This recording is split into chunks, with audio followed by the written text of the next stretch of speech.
જય હિન્દ. વિજ્ઞાનની અંદર આપણે આજથી બાયોલોજીની ફાઉન્ડેશન બેચ શરૂ કરી રહ્યા છીએ, જેમાં જીવ વિજ્ઞાનના જેટલા પણ પ્રશ્નો આવે છે, બરાબર, એના દરેક ટોપિકને સમજવાનો આપણો પ્રયત્ન રહેશે. તો જીવ વિજ્ઞાનથી આપણે શરૂઆત કરીએ તો પહેલા જીવ વિજ્ઞાનને અંગ્રેજીમાં શું કહેવાય? બાયોલોજી. શું કહેવાય? બાયોલોજી. બાયો શબ્દનો અર્થ જેવો થાય કે જીવન, જીવંત. તો જીવંત વસ્તુનો જે શાખામાં અભ્યાસ કરવામાં આવે એને શું કહેવાય? જીવ વિજ્ઞાન અથવા બાયોલોજી. બાયોલોજી. આ લોજી શબ્દથી બનેલો છે લોગોસ ઉપરથી. શેનાથી બનેલો છે? લોગોસ. બરાબર. ચાલો, આ જીવ વિજ્ઞાનના શોધક પૂછે તો અરસ્તુ અથવા બીજું નામ છે એરિસ્ટોટલ. જીવ વિજ્ઞાનના શોધક એરિસ્ટોટલ. બોલો, જીવ વિજ્ઞાનના શોધક એરિસ્ટોટલ અથવા અરસ્તુને જીવ વિજ્ઞાનના પિતા તરીકે પણ ઓળખવામાં આવે છે, બાયોલોજીના પિતા તરીકે પણ ઓળખવામાં આવે છે. જ્યારે એનો અભ્યાસ શરૂ થયો ત્યારે સૌપ્રથમ આ એરિસ્ટોટલ એવું માનતા હતા કે ફક્ત આના અંદરના ભાગમાં ફક્ત પ્રાણીઓ જ આવે છે. ફક્ત શું આવે છે? પ્રાણીઓ. પણ પછી ખબર પડી કે આમાં વનસ્પતિ પણ જીવ વિજ્ઞાનમાં આવે. બરાબર. તો એને બે ભાગની અંદર એને વિભાજિત કર્યું. જે પ્રાણીવાળા ભાગમાં વિભાજિત કર્યું એને નામ આપ્યું એનિમલ કિંગડમ. શું નામ આપ્યું? Animal Kingdom. બરાબર. એટલે પ્રાણી શાસ્ત્ર. આપણે ગુજરાતીમાં શું કહીશું એને? પ્રાણી શાસ્ત્ર. અને બીજો ભાગ એને નામ આપ્યું બોટની. બરાબર. આ બોટની એટલે વનસ્પતિ શાસ્ત્ર. તો ચાલો, જ્યારે એને પહેલી અરસ્તુએ આવી જીવ વિજ્ઞાનની સંકલ્પના રજૂ કરી ત્યારે એને ફક્ત પ્રાણીની સંકલ્પનાની વાત કરી હતી. તો આને બરાબર આપણે નોર્મલી પ્રાણી શાસ્ત્ર જેને કહીએ છીએ આના પિતા તરીકે પણ કોને ઓળખવામાં આવે છે? અરસ્તુ અથવા એરિસ્ટોટલ. બરાબર. ત્યારબાદ બોટનીની શોધ થઈ હતી. બરાબર. તો ચાલો, આ બંને વચ્ચેનો મુખ્ય ડિફરન્સ પૂછે તો બંનેની અંદર એક સામાન્ય ડિફરન્સ છે. બંનેની અંદર એક સામાન્ય તફાવત આવેલો છે. તફાવત શું છે? તો કે આ સ્થાનાંતરિત ગતિ દર્શાવે.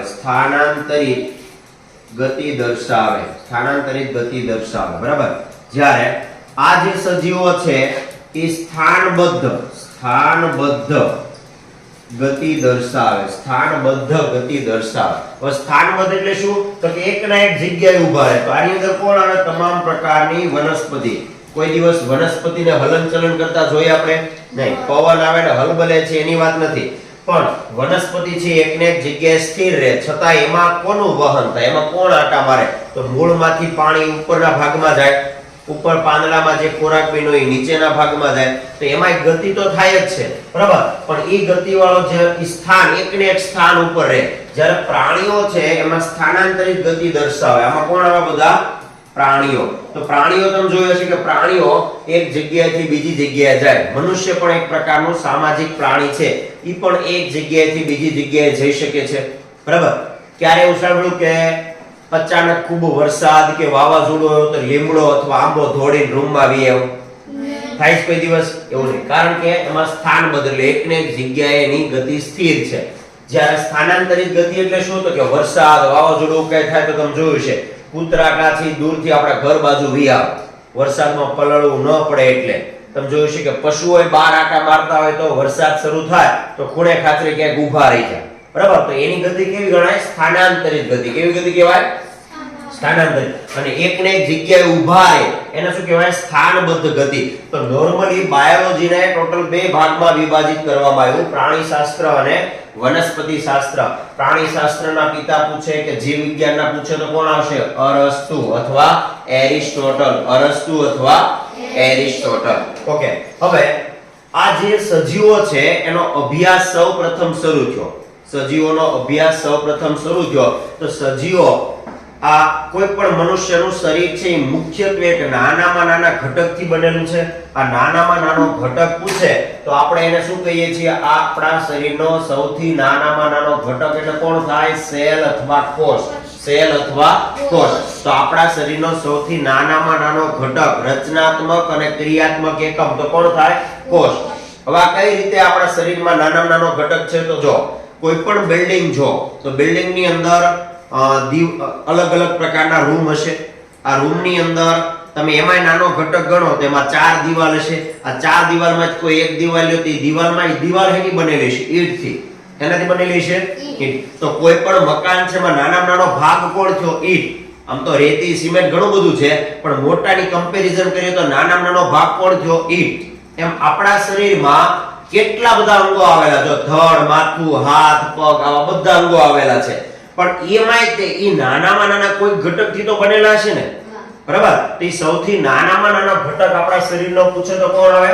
કોષ. કોષ અથવા સેલ તરીકે એને ઓળખવામાં આવે છે. હવે સૌપ્રથમ કોષનો અભ્યાસ સૌપ્રથમ કોષનો અભ્યાસ તો સૌપ્રથમ કોષનો અભ્યાસ કર્યો તો રોબર્ટ હુકે. કોણે કર્યો તો? રોબર્ટ હુકે. સૌપ્રથમ કોષનો અભ્યાસ કોણે કર્યો તો? રોબર્ટ હુકે. આ રોબર્ટ હુકે જ્યારે પહેલા કોષને જોયો, ક્યાં જોયો તો કે બુચ નામનું ઝાડ. કયું ઝાડ? બુચ નામના ઝાડની અંદર સંરચના જોઈ. આ સંરચના જોઈ તો મધમાખીનો મધપૂડો જોયો તમે? તો મધપૂડામાં આવા પંચકોણ, ષટકોણ જેવા ખાના હોય. હવે ખાનાદાર જેવી જે સંરચના હતી એને અંગ્રેજીમાં નામ આપ્યું સેલ. નામ શું આપ્યું? સેલ. આ ગ્રીક ભાષાનો શબ્દ છે. કઈ ભાષાનો શબ્દ છે? ગ્રીક. આનો અર્થ એવો થાય કે ઓરડો. તો ઓરડા જેવી સંરચના એને બુચ નામના ઝાડમાં જોઈ. પણ જ્યારે જોઈ ત્યારે ખબર પડી કે આ જે કોષ છે, આ જે કોષની સંરચના જોઈતી તો કેવા હતા? મૃત કોષો હતા. કેવા કોષો હતા? મૃત કોષો. તો રોબર્ટ હુકે પહેલા સૌપ્રથમ જે કોષની શોધ કરી, સૌપ્રથમ કોષનો અભ્યાસ કોણે કર્યો? રોબર્ટ હુકે. સૌપ્રથમ કોષનો અભ્યાસ કોણે કર્યો? રોબર્ટ હુકે. એણે જે કોષો લીધા હતા ઈ કોષ કેવા હતા? મૃત હતા. કેવા હતા? મૃત કોષો હતા. બરાબર. બીજું પૂછે કે કોષ વિદ્યાનો અભ્યાસ જે શાખામાં કરવામાં આવે એને કહેવાય સાયટોલોજી. શું કહેવાય? સાયટોલોજી. કોષ વિદ્યાનો અભ્યાસ કરતી શાખાને શું કહેવાય? સાયટોલોજી. શું કહેવાય? સાયટોલોજી તરીકે ઓળખવામાં આવે. તો આણે સૌપ્રથમ જે કોષની શોધ કરી, બરાબર, એવો સૌપ્રથમ કોષનો શોધક પૂછે તો રોબર્ટ હુક. સૌપ્રથમ કોષનો શોધક કોણ છે? Robert Hooke. પણ આ કોષો કેવા હતા? મૃત કોષો. કેવા હતા? તો જીવંત કોષનો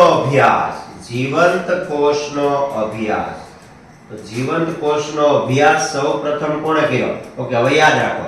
જીવંતને અંગ્રેજીમાં કહેવાય લાઈવ. શું કહેવાય? લાઈવ. જીવંતને શું કહેવાય અંગ્રેજીમાં? લાઈવ. તો લાઈવ કોષોનો અભ્યાસ કર્યો તો તમારે યાદ રાખવાનું લ્યુવેનહોક. આખું નામ હતું એન્ટોની વોન લ્યુવેનહોક. તો જીવંત કોષનો અભ્યાસ એન્ટોની વોન લ્યુવેનહોક. તો કેમ યાદ રાખશો? લાઈવ શબ્દ ઉપરથી યાદ રાખજો. લાઈવ ઉપરથી લ્યુવેન. લાઈવ ઉપરથી શું યાદ રાખશો? લ્યુવેન. તો લાઈવ કોષોનો અભ્યાસ કોણે કર્યો? લ્યુવેનહોક. લાઈવ કોષોનો અભ્યાસ કોણે કર્યો? લ્યુવેનહોક. ઓકે, તો સૌપ્રથમ કોષનો અભ્યાસ રોબર્ટ હુક. બહુ સરળ યાદ રાખવાનું કે નાનામાં નાની કોઈ વસ્તુ તેને પકડવા માટે આપણે હુક વાપરીએ. શું વાપરીએ? હુક. તો સૌપ્રથમ કોષનો અભ્યાસ, કોષ નાનો હોય તો એને પકડવા હુક શબ્દ યાદ રહે કે નહીં? તો કોષનો અભ્યાસ પહેલો કોણે કર્યો? Robert Hooke. આ કોષ વિદ્યાના અભ્યાસને અંગ્રેજીમાં શું કહેવાય? સાયટોલોજી. શું કહેવાય? સાયટોલોજી. જીવંત કોષનો અભ્યાસ કોણે કર્યો? Antonie van Leeuwenhoek. હવે આ જે કોષ છે, બરાબર, હવે કોષ વિદ્યા અથવા કોષ વિદ્યાશાસ્ત્ર એટલે શું? તો કે આપણું આખું શરીર છે એ હનાથી બનેલું છે. સૌપ્રથમ કેમ ખબર પડી છે કઈ રીતે આપણું શરીર બનેલું? તો ક્યાંક ને ક્યાંક એવા અકસ્માતો થયા હશે, એમાં હાથ પગ કપાણા હશે, શરીરના કોઈ ભાગો કપાણા હશે. એવા નાના ઘટકોને નાનું એક સૂક્ષ્મદર્શક યંત્ર નામનું સાધન આવે એની અંદર જોયું હશે. એ જોતા ખબર પડી કે આની અંદર કંઈક આવી નાની સંરચના છે. તો આપણું શરીર નાના કોષોથી બનેલું છે. બરાબર. સમગ્ર શરીર સૌથી નાના કોષોથી બનેલ છે. આવું સૌપ્રથમ કોણે કીધું? સ્લાઇડન અને સ્વોન. સ્લાઇડન અને સ્વોન. તો કોષ વિદ્યાનો પહેલો અભ્યાસ કોણે કરાવી નાખ્યો? સ્લાઇડન અને સ્વોન. બરાબર. તો સ્લાઇડન અને સ્વોને તમને શું કીધું કે કોષ, આપણું શરીર છે એ જીવંત કોષોનું બનેલું છે. સૌપ્રથમ કોણે કીધું? સ્લાઇડન અને સ્વોન. સ્લાઇડન અને સ્વોન. સૌપ્રથમ કોષનો અભ્યાસ રોબર્ટ હુક. સૌપ્રથમ કોષનો અભ્યાસ રોબર્ટ હુક. જીવંત કોષનો અભ્યાસ લ્યુવેનહોક. જીવંત કોષનો અભ્યાસ લ્યુવેનહોક. કોષ વિદ્યાશાસ્ત્રના જનક સ્લાઇડન અને સ્વોન. આપણું શરીર નાના કોષોથી બનેલું એવું પણ કીધું સ્લાઇડન અને સ્વોન. બરાબર. તો આ કોષની સામાન્ય ચર્ચા થઈ. હવે આખા વિશ્વની અંદર જેટલા સજીવો છે બધા કાંઈક ને કાંઈક કોષોથી બનેલા છે. તેમાં કોઈક મોટું હશે, કોઈક નાનો કોષ હશે. બરાબર. તો આપણે એની ચર્ચા કરીએ કે વિશ્વનો સૌથી મોટો કોષ. વિશ્વનો સૌથી મોટો કોષ. તો વિશ્વનો સૌથી મોટો કોષ છે શાહમૃગનું ઈંડું. શાહમૃગનું ઈંડું કેટલું મોટું હોય ખબર? 170 mm ગુણ્યા 130 mm. એટલે અંદાજિત આ થઈ ગયું સેન્ટીમીટરમાં પૂછે ઘણી વખત, તો આ થઈ ગયું 17 સેમી ગુણ્યા 13 સેમી. સેન્ટીમીટરમાં પૂછે તો 17 સેમી ગુણ્યા 13 સેમી. એટલે આનો અર્થ એ કે આપણા હાથમાં જો શ્રીફળ જેવડું મૂકીએ તો આવડું એક ઈંડું હમાય. શાહમૃગનું ઈંડું એક હમાય. એક જ કોષ છે. વિચારો, જેમ આપણા શરીરમાં આપણા નખવાળા ભાગ ઉપર કે તમે જે સોય લ્યો તો સોયનું માથું આવે ને, જે આપણે દોરો પોરવીએ, એવા અણીવાળા ભાગમાં હજારની સંખ્યામાં કોષ આવી જાય. આપણો શરીરમાં એટલા નાના કોષો 1000ની સંખ્યામાં હમાઈ જાય. જ્યારે શાહમૃગનું ઈંડું એક જ કોષ છે, પણ કેવડું મોટું છે?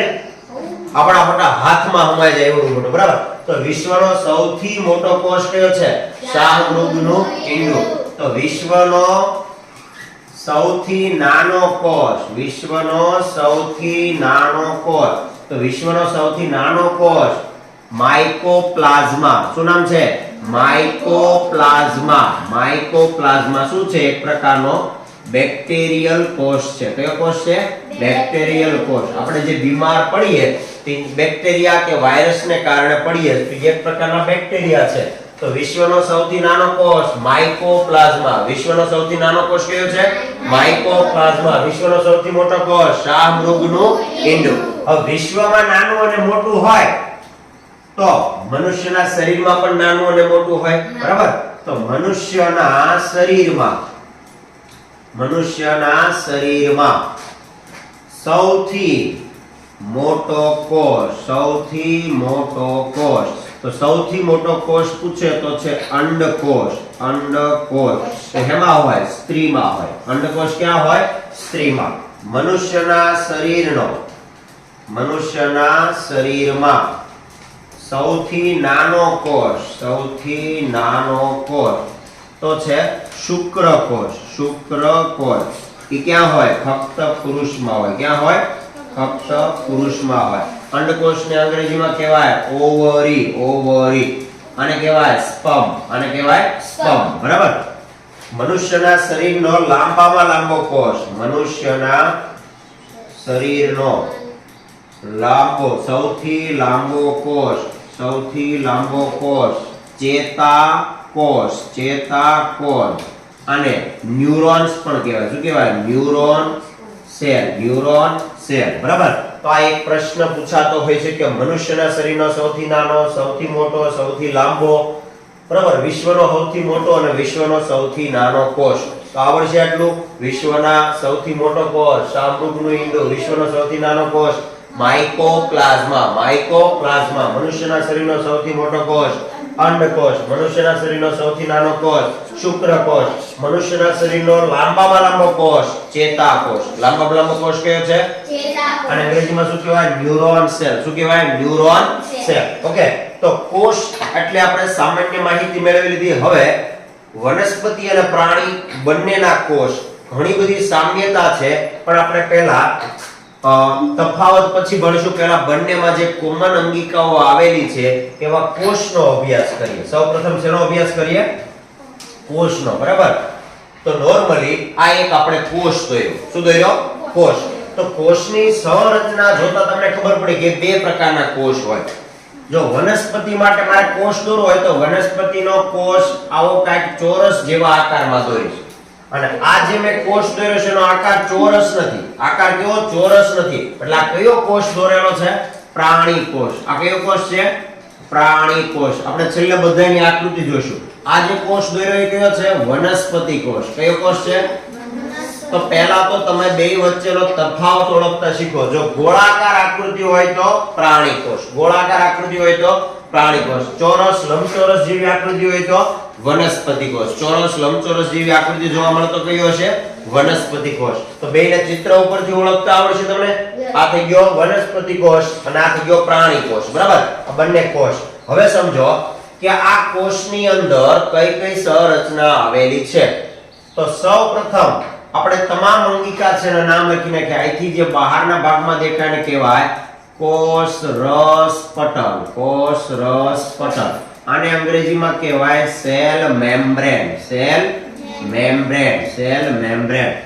મિડલ પાર્ટ ની અંદર એક કેન્દ્ર આવેલું છે. શું આવેલું છે? કેન્દ્ર. મિડલ પાર્ટમાં આવેલું છે કેન્દ્ર. આને આપણે નોર્મલી કહીશું કોષ કેન્દ્ર. શું કહીશું? કોષ કેન્દ્ર. બરાબર? તો કોષમાં વચ્ચોવચ્ચ જે સંરચનાને શું કહેવાય? કોષ કેન્દ્ર. કોષ કેન્દ્ર અથવા ન્યુક્લિયોન્સ. ન્યુક્લિયોન્સ. બરાબર? તો આ થઈ ગયું ન્યુક્લિયોન્સ. આ બહારના ભાગમાં આવ્યું છે કોષ રસ પટલ. અંદરના ભાગમાં ઘણી બધી અંગિકાઓ આવેલી છે.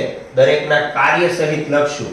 આ કોષ કેન્દ્ર આવું બહારના ભાગમાં દોરેલું છે. શું છે? કોષ રસ પટલ. હવે શું કાર્ય કરે છે તમામની ચર્ચા કરશું. પહેલા એક આપણે અંગિકા દોરીએ. આ જે અંગિકા દોરી એનું નામ છે કણાભ સૂત્ર. શું નામ છે?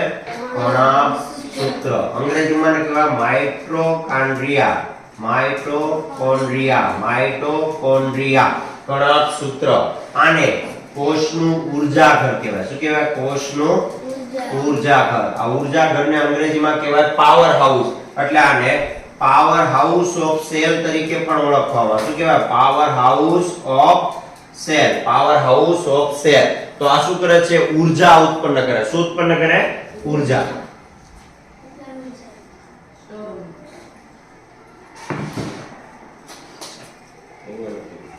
Store room.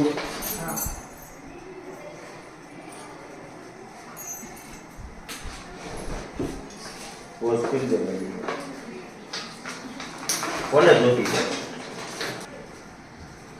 That is clear. Yes. Okay, જો કણાભ સૂત્રને માઇટોકોન્ડ્રિયા કોષનું ઊર્જાઘર અથવા પાવર હાઉસ ઓફ સેલ તરીકે ઓળખવામાં આવે છે. ઊર્જાઘર શું કાર્ય કરે છે સમજીએ. ઊર્જાઘર શું કાર્ય કરે છે? તો ઊર્જાઘરની અંદર એક ક્રેબ્સ ચક્ર શરૂ હોય. શું હોય? ક્રેબ્સ ચક્ર. આને કેલ્વિન સાયકલ તરીકે પણ ઓળખાય અથવા કેલ્વિન ક્રેબ્સ સાયકલ તરીકે પણ ઓળખાય. આ ક્રેબ્સ ચક્ર ભેગું મળીને શું કરે છે? 38 એટીપી નું નિર્માણ કરે છે. શેનું નિર્માણ કરે? 38 એટીપી નું નિર્માણ. 38 એટીપી નું નિર્માણ. આ એટીપી નું full form adenosine triphosphate. Adenosine triphosphate. Adenosine triphosphate. આ શું છે? એટીપી શું છે? ઊર્જાનું ચલણ છે. ઊર્જાનું ચલણ. જેમ આપણે ભારતની અંદર રૂપિયો વપરાય, અમેરિકામાં ડોલર વપરાય, એમ આપણા શરીરમાં કોઈ પાસે કામ કરાવવું હોય તો કોને કાંઈક પૈસાની જરૂર પડે ને. બધા અંગિકા એમનેમ કામ ન કરે તો ત્યારે આપણે શું વાપરીએ છીએ? એટીપી. શું વાપરીએ છીએ? એટીપી. તો 38 એટીપી ભેગી થઈને એક ગ્લુકોઝનો અણુ બનાવે. શેનો અણુ બનાવે? ગ્લુકોઝનો અણુ. બરાબર? તો 38 એટીપી ભેગા થઈને શું બનાવે? ગ્લુકોઝ. શું બનાવે? ગ્લુકોઝ. બરાબર? તો 38 એટીપી ભેગી થઈને બનાવે છે ગ્લુકોઝનો અણુ. તો કણાભ સૂત્ર માઇટોકોન્ડ્રિયા કોષનું ઊર્જાઘર પાવર હાઉસ ઓફ સેલ એના અંદરના ભાગમાં આવેલી સંરચનામાં ક્રેબ્સ ચક્ર શરૂ હોય. બરાબર? આની અંદરની જે સંરચના છે એને કહેવાય ક્રિસ્ટી. શું કહેવાય? ક્રિસ્ટી. તો કણાભ સૂત્રની દિવાલ શેની બનેલી હોય? ક્રિસ્ટી. ક્રિસ્ટીની અંદર શું શરૂ હોય? Crabs cycle. ક્રેબ્સ ચક્ર. ક્રેબ્સ ચક્ર શું કાર્ય કરે? 38 એટીપી નું નિર્માણ કરે અને 38 એટીપી ભેગી થઈને શું બનાવે? એક ગ્લુકોઝનો અણુ. 38 એટીપી ભેગી થઈને કેટલું બનાવે? એક ગ્લુકોઝનો અણુ. અને એટીપી નું ફૂલ ફોર્મ પૂછે તો એડિનોસાઇન ટ્રાઇફોસ્ફેટ. Adenosine triphosphate. તો મને કહો આપણે દરેક વ્યક્તિ જેટલા પણ કામ કરીએ છીએ આ બધા કામ કરવા માટે કઈક ઉર્જાની જરૂર હશે કે નહીં? હાથ કઈક કામ કરે છે, હું ક્યારનો બોલું છું તો મારી જીભ કામ કરે છે. તો બધી અંગિકા ખાસ ને ખાસ કોઈ પણ પ્રકારે કામ કરે છે. તો એ કામ કરવા માટેની ઉર્જા ક્યાં બને? ઉર્જા ક્યાં બને? કણાભ સૂત્રમાં. ઉર્જા ક્યાં બને? કણાભ સૂત્રમાં. તો ઉર્જા આપણા શરીરમાં કોષમાં ઉર્જા બનાવવાનું કામ કણાભ સૂત્ર. બીજું શું કામ કરે છે? કોષીય શ્વસન. કોષીય શ્વસન. તો આપણે જે શ્વાસ લઈએ છીએ તો શ્વાસ લઈએ નાક દ્વારા અંદર ફેફસામાં જાય, ફેફસામાંથી લોહીમાં ભળીને એક કોષમાં જાય. તો આપણા શરીરના હાથ પગ આ બધાને જેટલી પણ ઉર્જાની જરૂરિયાત છે એ છેલ્લે ઉર્જા શ્વસનની પ્રક્રિયા ક્યાં થાય? કણાભ સૂત્રમાં. ક્યાં થાય? કણાભ સૂત્રની અંદર આ પ્રક્રિયા થાય છે. ઓકે, તો કણાભ સૂત્ર નામની અંગિકા પૂરી થઈ ગઈ. હવે સમજો કે હું સતત બોલ્યા કરું છું તો મારા જીભને વધુ ઉર્જાની જરૂરિયાત છે. હું ક્યારનો ઊભો છું અથવા અહીંયા ઊભા કંઈક કામ કરું તો મારા પગમાં પણ ઉર્જા બનતી છે કે નહીં? શરીરના દરેક કોષમાં ઉર્જા બને. શરીરના દરેક કોષમાં ઉર્જા બને છે. પણ અત્યારે મારે સૌથી વધુ જરૂરિયાત ક્યાં છે? પગમાં કે જીભમાં? જીભમાં. તો જીભમાં વધુ ઉર્જાની જરૂરિયાત છે. તો કોઈક એવું તો હોવું જોઈએ કે પગમાં જે વધારાની ઉર્જા બની બધી ભેગી કરીને જીભને આપે. જો એ ઉર્જા ભેગી કરીને જીભને નહીં આપે તો જીભ હળવે હળવે કરતી આમ લડખડા મળશે. પછી તો માંડ બોલીએ કીશ. બરાબર? તો મારે વધુ ઉર્જાની જરૂરિયાત જીભને છે. તો કોઈક એવું હોવું જોઈએ કે હાથ પગ શરીરના અન્ય ભાગોમાંથી ઉર્જા લઈને જીભ સુધી પહોંચાડે. તો આવું કોષમાં કોઈ કામ કરવા વાળો ઘટક હોય, કોષની અંદર આવું કોઈ કામ કરવા વાળો ઘટક હોય તો એનું નામ છે ગોલ્ગી કાય. શું નામ છે? ગોલ્ગી કાય. ગોલ્ગી કાય. આ ગોલ્ગી કાય શું કરે છે? ઉર્જાનું વહન કરે છે. શું કરે છે? ઉર્જાનું વહન. અથવા આને આપણે નોર્મલી કોષનો ટ્રાન્સપોર્ટર કહીશું. શું કહીશું? કોષનો ટ્રાન્સપોર્ટર. ટ્રાન્સપોર્ટર શું કામ કરે ખબર પડી ને? ટ્રાન્સપોર્ટર છે ઈ એક જગ્યાએથી બીજી જગ્યાએ પરિવહન કરે. શું કરે? એક જગ્યાએથી બીજી જગ્યાએ લઈ જાય. ટ્રક શું કામ કરે? આઈનો માલ સામાન બીજા કોઈ જગ્યાએ લઈ જાવ તો આપણે ખટારો વાપરીએ ને, ટ્રક વાપરીએ ને, આ ભાગ એક જગ્યાએથી બીજી જગ્યાએ લઈ જાય એટલે આને શું કહેવાય? કોષનો ટ્રાન્સપોર્ટર. કોષનો ટ્રાન્સપોર્ટર. તો એક જગ્યાએથી બીજી જગ્યાએ લઈ જવાનું કાર્ય કોનું છે? કોષના ટ્રાન્સપોર્ટર તરીકે ગોલ્ગી કાય. ગોલ્ગી કાય. અને અંગ્રેજીમાં શું કહેવાય? ગોલ્જી બોડી. શું કહેવાય? ગોલ્જી બોડી. અંગ્રેજીમાં શું કહેવાય? ગોલ્જી બોડી. ગોલ્જી બોડી તરીકે ઓળખવામાં આવે. હવે વિચારો કે કોષ કેન્દ્ર અહીંયા છે ને આવડો મોટો કોષ છે. તો આ કોષ આવી રીતે ફૂલેલો રહે અને કોઈ ટેકાની જરૂર પડે કે નહીં? કોઈ પણ આ બિલ્ડિંગ બનાવ્યું તો બિલ્ડિંગમાં આ ધાબુ છે નીચે પડી ન જાય તો પેલા ટેકા મૂક્યા હતા કે નહીં? પિલર મૂકે. શું મૂકે? પિલર. તો એવા ભાગમાં આની અંદર પણ એવી સંરચના છે જે પિલર જેવી સંરચના આવેલી છે. બરાબર? તો અંદરના ભાગમાં આવેલી આને આપણે કહીશું અંતઃકોષરસજા. આનું શું નામ છે? અંતઃકોષરસજા. અંતઃકોષરસજા. અને અંગ્રેજીમાં કહેવાય endoplasmic. Endoplasmic reticulum. Reticulum. Endoplasmic reticulum. Endoplasmic reticulum. હવે શું કામ કરે છે? આખો કોષ આમ પડી ન જાય, ભેગો ન થઈ જાય એટલે એને આધાર આપવાનું કામ કરે.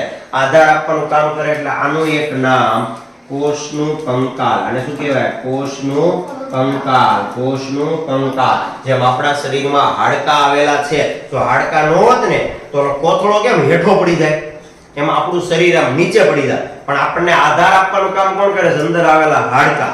અંદર આવેલા હાડકા. એમ આ કોષને ટેકો આપવાનું કામ કોનું છે? અંતઃકોષરસજા. અંતઃકોષરસજા. એને શું કહેવાય?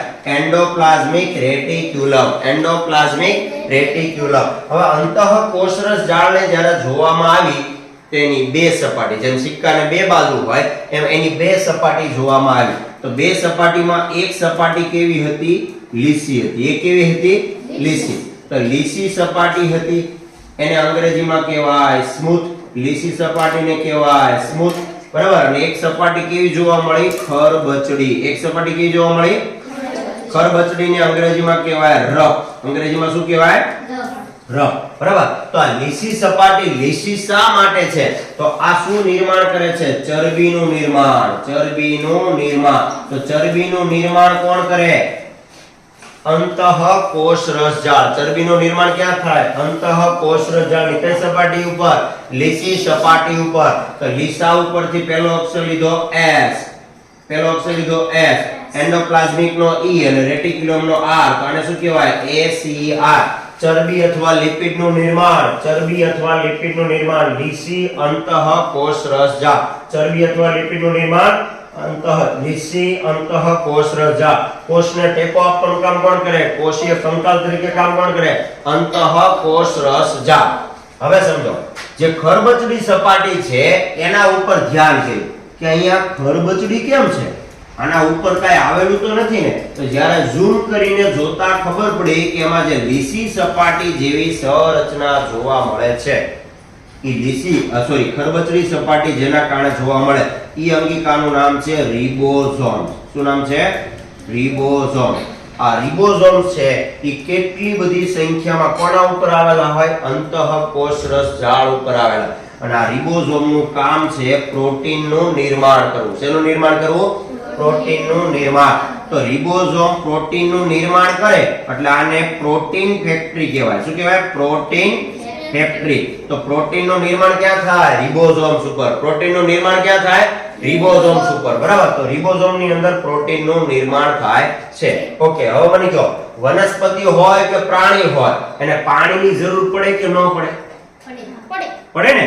વનસ્પતિ હોય તોય પાણીની જરૂર પડે, પ્રાણી હોય તોય પાણીની જરૂરિયાત પડે. પણ વિચારીને કહો કે માણસ અથવા પ્રાણીને વધુ પાણી જોઈએ કે ઝાડવાને જાજુ પાણી જોઈએ?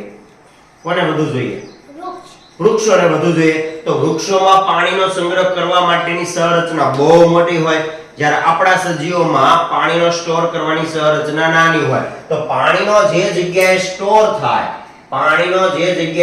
થાય એને કહેવાય રસધાની. શું કહેવાય? રસધાની. અને અંગ્રેજીમાં કહેવાય વેક્યુલ્સ. વેક્યુલ્સ. તો વેક્યુલ શું કરે છે? રસધાની. આ શું કરે છે? પાણીનો સંગ્રહ.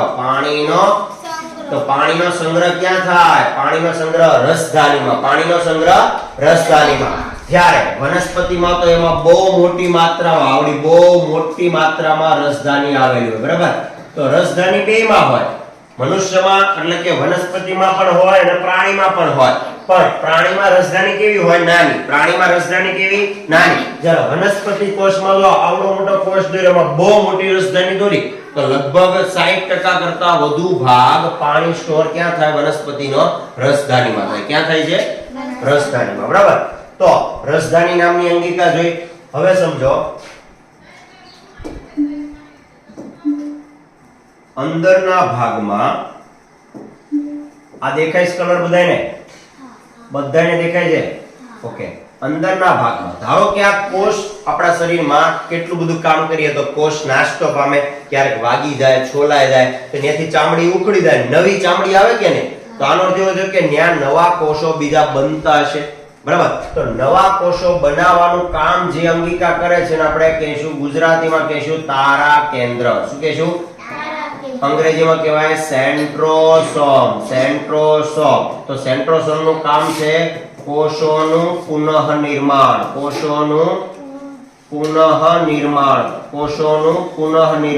નવા કોષોનું નિર્માણ કોણ કરે? તારા કેન્દ્ર. નવા કોષોનું નિર્માણ કોણ કરે? તારા કેન્દ્ર. અંગ્રેજીમાં શું કહેશું? સેન્ટ્રોસોમ. તો સેન્ટ્રોસોમ નામની અંગિકા છે કોષનું પુનઃનિર્માણ કરે. હવે વિચારો કે આ બધી જેટલી અંગિકા છે બધાને કમાન્ડ કોણ આપે? કોષ કેન્દ્ર. કમાન્ડ કોણ આપે? તો કોષ કેન્દ્ર બધાને કમાન્ડ આપવાનું કાર્ય કરે છે. કોષ કેન્દ્રની અંદર કાંઈ આવેલું છે? હા. આના અંદરના ભાગમાં આવેલા હોય રંગસૂત્રો. શું આવેલા હોય? અને રંગસૂત્રોમાં એક સંરચના આવેલી હોય ડીએનએ. રંગસૂત્રમાં કઈ સંરચના આવેલી હોય? ડીએનએ. ડીએનએ નું ફૂલ ફોર્મ ડીઓક્સીરિબોઝ ન્યુક્લિક એસિડ. તો કોઈ પણ કોષ કેન્દ્ર આખા કોષનું કંટ્રોલિંગ યુનિટ છે. કોષનું નિયંત્રણ, કોષનું નિયંત્રણ. તો કોષનું નિયંત્રણ કોના હસ્તક હોય? કોષનું નિયંત્રણ કોણ કરે? કોષ કેન્દ્ર. કોષનું નિયંત્રણ કોણ કરે? કોષ કેન્દ્ર. બરાબર. કોષરસ પટલ શું કામ કરે? સાંભળો, તમે કોઈ પણ સામાન લેવા જાઓ, સામાન લેવા જાઓ તો સામાનને પેકિંગ કરીને એક જબલામાં આપે. એમ આટલી બધી અંગિકા છે તો એને હાચવવાનું કામ કોનું? કોષરસ પટલ. હાચવવાનું કામ કોનું?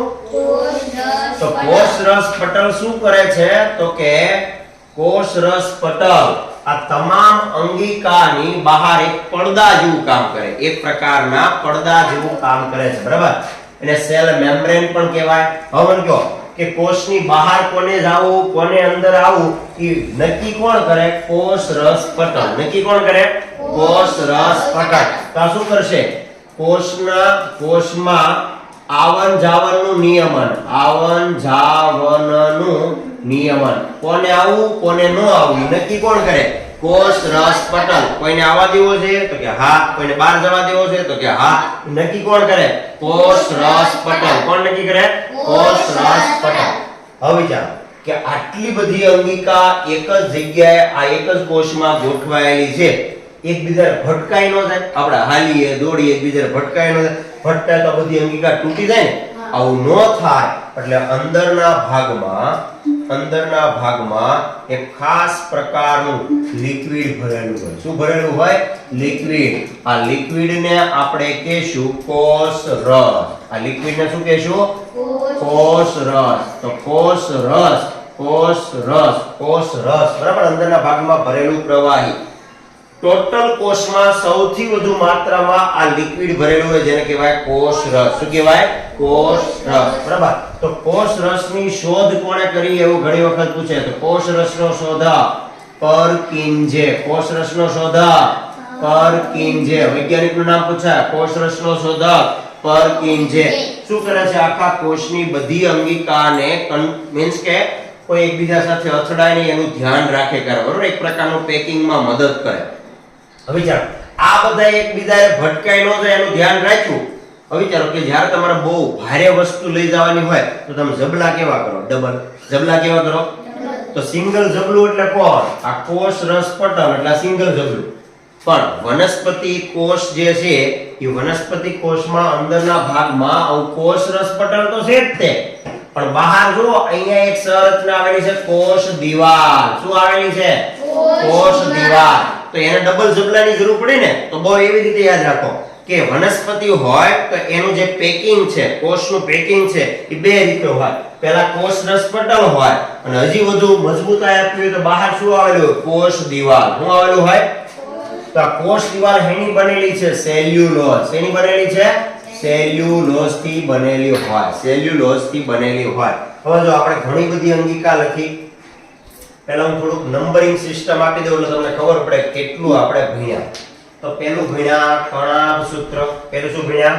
કણાભ સૂત્ર. પછી ભણ્યા ગોલ્જી બોડી અથવા ગોલ્ગી કાય. પછી વારો લીધો આપણે અંતઃકોષરસ જાળ અને 3 નંબર આપીએ. એમાં પાછો લીસી. લીસીમાં પાછો ખરબચડી. ખરબચડીમાં એવો રિબોઝોમ એટલે આને 4 નંબર આપું. બરાબર. ત્યારબાદ તારા કેન્દ્ર નંબર આપી દઉં 5. પછી કોષરસ ને નંબર આપી દઉં 6. પછી કોષરસ પટલ 7. અંદર આવેલું કોષ કેન્દ્ર 8. 8 જેટલી અંગિકા થઈ. હવે અહીંયા બહાર આપણે હમણાં વાત કરી કોષ દિવાલ અને નંબર આપી દઉં 9. રસધાનીનો નંબર આપવાનો બાકી રહી ગયો છે 10. બરાબર. આટલી અંગિકા ઓછામાં ઓછી 10 જેટલી અંગિકા આવેલી છે. કેટલી અંગિકા છે? 10 જેટલી અંગિકા. બધાયનું કંઈક ને કંઈક કામ છે. પ્રોટીન કોણ બનાવે? રિબોઝોમ. પ્રોટીન કોણ બનાવે? રિબોઝોમ. ચરબી કોણ બનાવે? લીસી અંતઃકોષરસ જાળ. અને કોષને કંકાલ જેમ આધારને ટેકો આપવાનું કામ કોનું છે? અંતઃકોષરસ જાળ. કોષ કેન્દ્ર શું કરે? બધા કોષ ઉપર કમાન્ડ આપે. હવે એક સૌથી અગત્યની અંગિકા વિચારો કે આ રાજાની જેમ જો કમાન્ડ આપે, આ રાજાની જેમ કમાન્ડ આપે અને આ બધાને એના કમાન્ડનું પાલન કરવાનું છે કે નહીં? પણ ધારો કે આ બધા એના કમાન્ડનું પાલન ન કરે તો કોઈ કટપ્પા જેવો સેનાપતિ હોવો જોઈએ ને. કટપ્પા જેવો સેનાપતિ જે રાજાનું ન માને એને મારે. તો આ કોષની અંદર એક સંરચના આવેલી હોય લાઇસોઝોમ. શું નામ છે? લાઇસોઝોમ. આ લાઇસોઝોમ શું કામ કરે છે? ઈ ખાસ પ્રકારનું એક હાઇડ્રોલાઇટિક એન્ઝાઇમ ધરાવે. શું ધરાવે? Hydrolytic enzyme. આદિ ભાષામાં કહો તો એક પ્રકારનો એસિડ હોય. એક પ્રકારનો એસિડ. હવે એસિડ શું કામ કરે? એસિડ ગમે ને આડે તો શું થાય? બળતરા થાય કે નહીં? ગમે ને આડે તો શું થાય? બળતરા. તો આ લાઇસોઝોમ છે ઈ ધારો કે કોષ કેન્દ્રએ કીધું કે રસધાની પાણીનો સંગ્રહ કર, કણાભ સૂત્ર ઊર્જા બનાય, અને આ કે કોષ કેન્દ્ર કમાન્ડ આપે ને કણાભ સૂત્ર કે જા નથી બનાવવું, મારે ઊર્જા બનાવવી નથી, તો કોઈ રાજા ખીજાય તો રાજા ખીજાઈને કોને મોકલશે? લાઇસોઝોમ ને. કોને મોકલશે? તો લાઇસોઝોમ એના ઉપર શું છાંટી દેશે? એસિડ. લાઇસોઝોમ એના ઉપર શું છાંટી દેશે? એસિડ.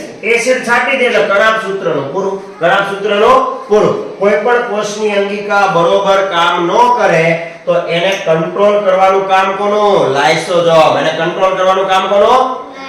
લાઇસોઝોમ.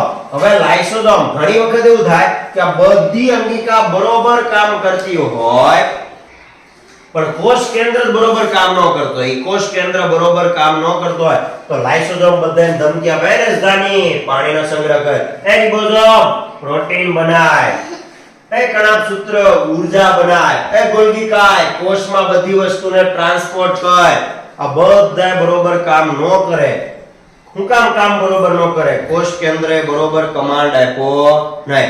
કોષ કેન્દ્રએ બરોબર કમાન્ડ ન આપ્યો એટલે લાઇસોઝોમ કે કોઈ વાત નથી માનતું ને, હું એસિડ બધે ફેલાઈ દઉં છું. એટલે લાઇસોઝોમ એમાં અંદર ભરેલું જે એસિડ છે એ આખા કોષમાં ફેલાઈ દે. બોલો, આખા કોષમાં ફેલાઈ દે તો આખો કોષ શું થઈ જાય? મૃત્યુ પામે. આખો કોષ મૃત્યુ પામે. આખો કોષ આ લાઇસોઝોમને કારણે મૃત્યુ પામે.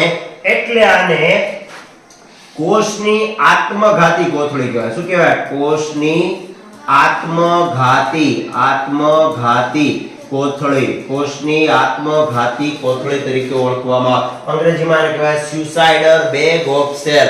સ્યુસાઇડર બેગ ઓફ સેલ. બરાબર. તો આ ટોટલ 11 જેટલી અંગિકા દરેક કોષની અંદર આવેલી હોય. કેટલી અંગિકા આવેલી હોય? 11 જેટલી. બરાબર. અને વનસ્પતિની વાત કરીએ તો વનસ્પતિમાં વધારાનું શું? કોષ દિવાલ. પ્રાણીમાં શું નથી હોતું? કોષ દિવાલ. વનસ્પતિમાં હજી એક અંગિકા છે હરિત કણ. શું બાકી રહી ગયું છે? હરિત કણ. તો હરિત કણનું કામ શું છે એ હમણાં આપણે વનસ્પતિ કોષમાં 12 નંબરની અંગિકા ભણીએ એમાં આપણે જોઈશું. ચાલો જો. હવે આપણે થોડાક ફોટોગ્રાફ છે ઈ જોઈ લઈએ એટલે તમને બધાને ખ્યાલ આવે કે કયા કયા પ્રકારના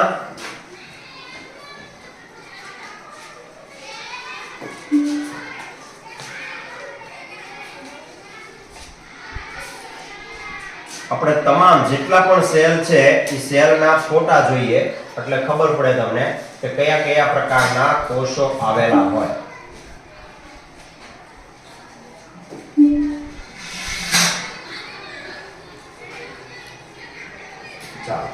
હવે આ જે કોષ આપેલો છે એ વનસ્પતિ કોષનો છે. આ કોષ, આ જે ફોટો છે કોનો છે? વનસ્પતિ કોષનો છે. તો જો વનસ્પતિ કોષમાં એ બધી અલગ અલગ અંગિકા ફોટા સહિત આપેલી છે. હવે આપણે જે ભણવાની બાકી છે એમાં એક આ છે હરિત દ્રવ્ય. કોણ છે? હરિત દ્રવ્ય. હરિત દ્રવ્ય એટલે લીલા કલર. તમે જોયું છે ગમે પાંદડું લીલા કલરનું હોય. કેવા કલરનું હોય? લીલા. તો એ લીલા કલર કોના કારણે છે? આ હરિત દ્રવ્યને કારણે. હરિત દ્રવ્યને અંગ્રેજીમાં કહેવાય ક્લોરોપ્લાસ્ટ. શું કહેવાય? ક્લોરોપ્લાસ્ટ. શું કહેવાય? ક્લોરોપ્લાસ્ટ. ગુજરાતીમાં હરિત દ્રવ્ય. બરાબર. અને અંગ્રેજીમાં ક્લોરોપ્લાસ્ટ. આ એક પ્રકારનું રંજક દ્રવ્ય છે. રંજક દ્રવ્ય પણ કેવા કલરનું છે? લીલા કલરનું છે. બીજું છે પ્લાસ્ટિડ. પ્લાસ્ટિડ છે. પ્લાસ્ટિડ આવા અલગ અલગ પ્રકારના પ્લાસ્ટિડ અલગ અલગ આવેલા હોય. કારણ કે બધા પાંદડા લીલા કલરના હોય એવું જરૂરી છે નહીં. તેવા અલગ અલગ. પછી આપેલું છે ગોલ્જી બોડી, ગોલ્જી અપાર્ટસ, રિબોઝોમ્સ આપેલા છે, ન્યુક્લિયસ, એન્ડોપ્લાઝમિક રેટિક્યુલમ, સ્મૂથ અને રફ, પ્લાઝ્મોસ, પછી સેલ વોલ. બરાબર. સેલ વોલ એટલે કે કોષ દિવાલ. સેલ વોલ એટલે શું થઈ ગયું? કોષ દિવાલ. સેલ વોલ એટલે કોષ દિવાલ. તો એવી અલગ અલગ અંગિકા આની અંદર પણ આવેલી છે. ચાલો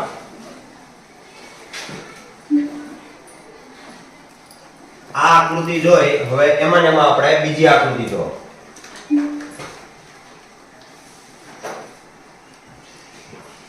એક જ ફોટો આવ્યો છે, બીજા પણ જોઈએ. ચાલો.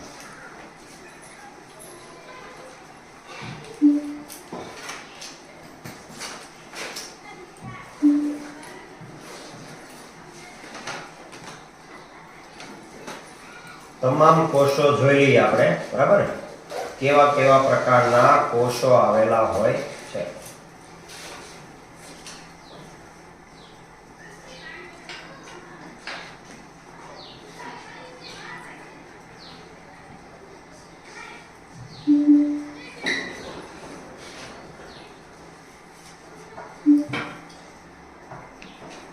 પ્રાણી કોષની આકૃતિ આપેલી છે. પ્રાણી કોષ, એમાં કોષ કેન્દ્રની આજુબાજુ ટેકો કે આધાર આપવાનું કામ કરે એને આપણે હમણાં નામ આપ્યું હતું એન્ડોપ્લાઝમિક રેટિક્યુલમ, અંતઃકોષ રસ ઝાડ.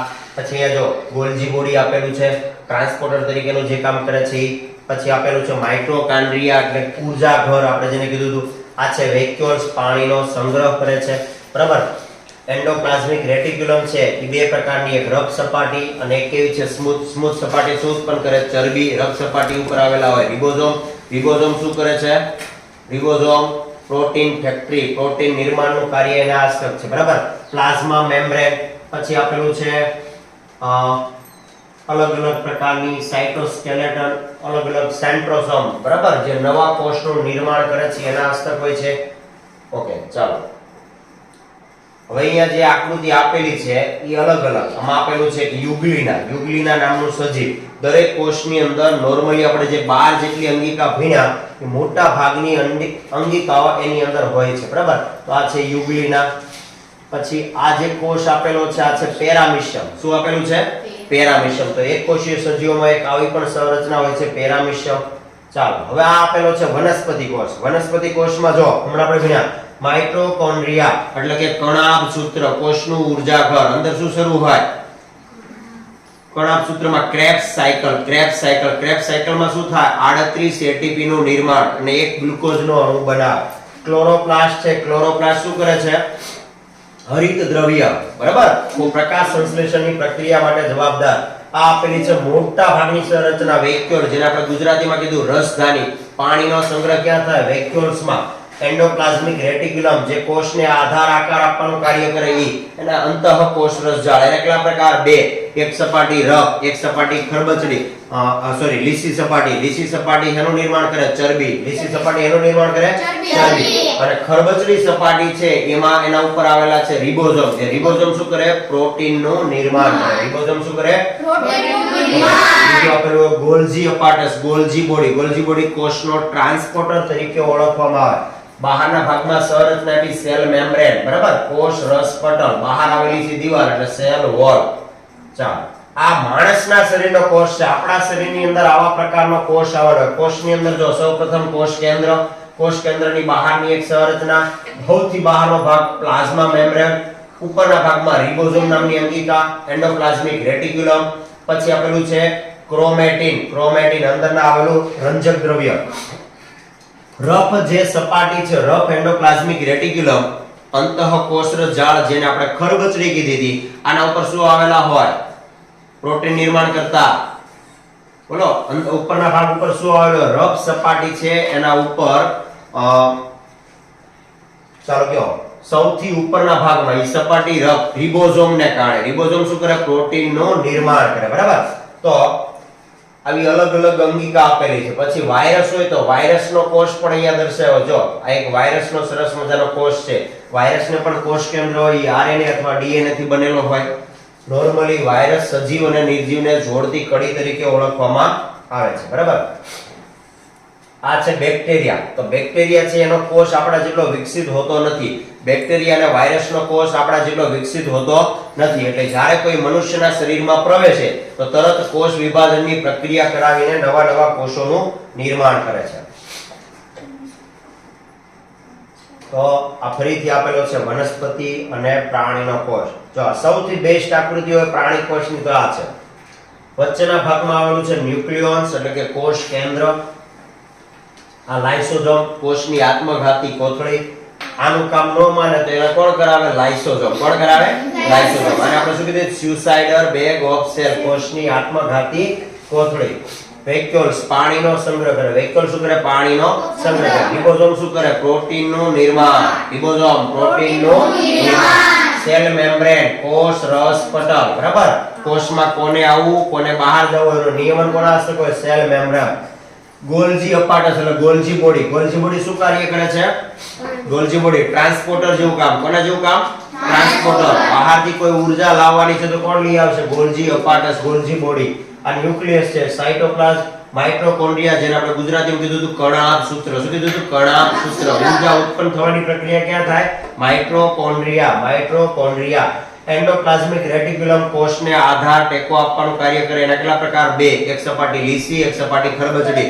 લીસી સપાટી લીસી શું કામ? ચરબીનું નિર્માણ કરે. રફ સપાટી રફ શું કામ? એના ઉપરના ભાગ ઉપર.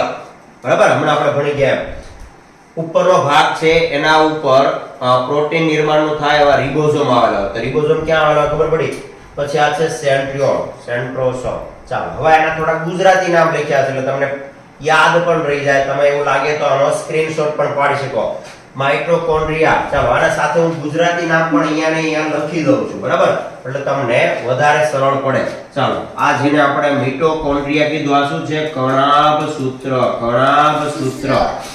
ગોલ્ગી ઉપકરણ એટલે ગોલ્જી બોડી. ગોલ્ગી કાય. ગોલ્ગી કાય. આ લાઇસોઝોમ નો લાઇસોઝોમ. પ્લાઝમા પટલ જેને આપણે શું કીધું હતું? પ્લાઝમા. પ્લાઝમા. પછી મધ્યવર્તી અલગ અલગ ફિલામેન્ટ આપેલા. એ કામનું નથી. આ આપેલું છે ન્યુક્લિયસ. ન્યુક્લિયસ એટલે શું થાય? કોષ કેન્દ્ર. કોષ કેન્દ્ર. ક્રોમેટિન છે એની મિડલ પાર્ટમાં આવેલો ઘટક છે ન્યુક્લિયસ ની અંદર. અહીંયા જે આપેલું છે પેરોક્સિસમ. બરાબર. આ છે લાઇસોઝોમ ની જેમ એક કચરાનું ચયાપચયમાં મદદ કરે. આ આપેલું છે એન્ડોપ્લાઝમિક રેટિક્યુલમ. આને આપણે ગુજરાતીમાં કીધું હતું અંતઃકોષ રસ જા. એમાં બે સપાટી છે રફ અને બીજો ભાગ છે એ એકદમ ચિકાસવાળી હોય. ચિકાસવાળી છે ને આપણે સ્મૂથ કીધું હતું. શું કીધું હતું? સ્મૂથ અથવા લીસી. આ લીસી સપાટી લિપિડ બનાવે. લિપિડ નો બીજો અર્થ શું થાય? ચરબીનું નિર્માણ કરે. ચરબીનું નિર્માણ. વેક્યુલ્સ અને આપણે ગુજરાતીમાં કીધું હતું રસધાની. રસધાની શું કરે? પાણીનો સંગ્રહ. પાણીનો સંગ્રહ કરે. બરાબર. તો મોટા ભાગની અંગિકા અહીંયા દર્શાવેલી છે. તમને સમજવામાં પણ સરળ રહેતી એવી છે. આગળની સ્લાઇડના પણ તમે ફોટા પાડેલા છે. સાથે આનો પણ એક ફોટો સ્ક્રીનશોટ લઈ શકો છો. ઓકે ચાલો. અને છેલ્લે જે આપણે પૂરું કર્યું હતું ત્યાં ફરીથી આવીએ કે કોષ નામની જેટલી પણ અંગિકા છે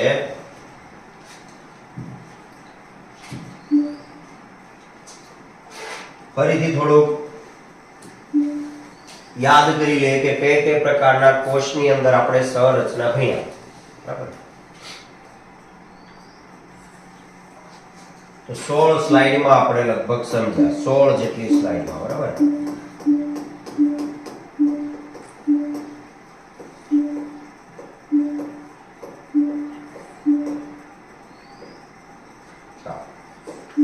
યાદ કરી લો. આખો કોષ અહીંયા આપેલો છે. કોષનું કેન્દ્ર, કોષ કેન્દ્ર. બરાબર. અંદર આવેલું લિક્વિડ એટલે કોષ રસ. આ લિક્વિડનું રક્ષણ કરે એવી સંરચના એટલે કોષ રસ પટલ. કોષમાં ઊર્જા બનાવવાનું કામ કરે કણાભ સૂત્ર. આ ઊર્જાને એક જગ્યાએથી બીજી જગ્યાએ લઈ જવાનું કામ કરે ગોલ્ગીકા અથવા ગોલ્જી બોડી. કોષને આધાર ટેકો આપવાનું કામ કરે અંતઃકોષરસ જાળ. અંતઃકોષરસ જાળને એન્ડોપ્લાઝમિક રેટિક્યુલમ. એના બે પ્રકાર ખરબચડી અને લીસી. લીસી સપાટી ચરબી એટલે કે લિપિડનું નિર્માણ કરે. ખરબચડી સપાટી. ખરબચડી શા માટે છે? ઉપર આવેલું છે રિબોઝોમ. શું આવેલું છે? રિબોઝોમ. રિબોઝોમ શું કરે? પ્રોટીનનું નિર્માણ કરે. પ્રોટીન ફેક્ટરી તરીકે ઓળખવામાં આવે.